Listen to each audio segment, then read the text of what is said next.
ہو میرا کام غریبوں کی حمایت کرنا، درد مندوں سے ضعیفوں سے محبت کرنا۔ Young welfare society and overseas welfare society موزہ چینا گجرخان یہ پیغام دیتی ہے کہ وہی قومیں بلند مقام حاصل کرتی ہیں جو اپنے مسائل کا حل اپنے وسائل میں رہ کر ہی کرتی ہیں۔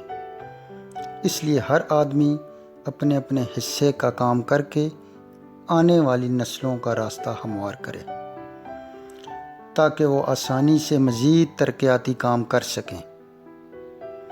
اس لیے باہمی اختلافات کو نظر انداز کرتے ہوئے ایک قوم کی صورت اختیار کریں۔ اسی میں ہماری بھلائی، ہماری ترقی اور ہماری کامیابی ہے۔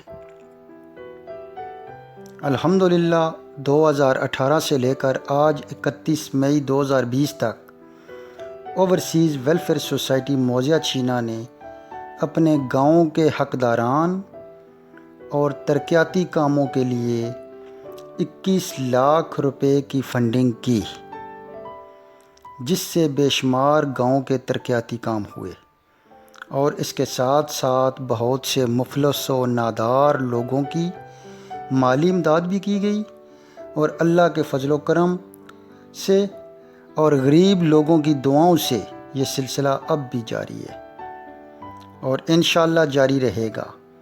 موزہ چینا کے پڑھے لکھے اور باشعور لوگوں کے اتفاق و اتحاد، باہمی مشاورت اور ایک دوسرے کی رائے کا احترام کرتے ہوئے یہ ویلفیئر سوسائٹی ترقی کی راہ پہ گامزن ہے۔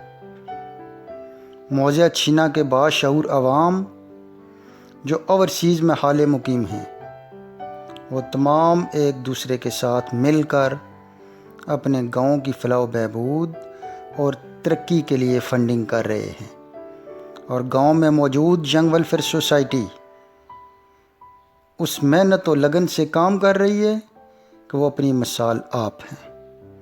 آج اگر ہمارے ملک کے پاکستان میں ہر گاؤں اور شہروں کے اندر ایسی ہی ویلفیئر سوسائٹیز کا قیام ہو جو اپنے اپنے علاقوں میں فلاح و بہبود کے کام کریں، تو ہمارے حکمرانوں اور ہمارے سیاستدانوں کی ذمہ داریوں کا بوجھ ہلکا ہو جائے گا اور وہ خود بھی اپنے آپ کو ایزی فیل کریں گے اور اپنے ملک کی ترقی کے لیے بہتر اور اہم کردار ادا کریں گے۔ ہم اس ملک کے اچھے شہری ہیں۔ اگر آج ہم اپنے اپنے حصے کا کام کریں گے، اپنے حکمرانوں، اپنے سیاستدانوں، اپنے لوگوں اور ہر مکتبہ فکر کے لوگوں کی لاشعوری طور پہ ہونے والی غلطیوں کو نظر انداز کریں گے، تو ہم ایک باشعور قوم کی صورت میں دنیا کے نقشے پہ ابھریں گے۔ اگر ہم ایسے ہی محنت کرتے رہیں گے تو وہ وقت دور نہیں جب ہم ترقی پذیر نہیں بلکہ ترقی یافتہ ممالک کی صفوں میں کھڑے ہوں گے۔ انشاءاللہ۔ پاکستان زندہ باد۔ ویلفیئر سوسائٹی موزہ چینا پائندہ باد۔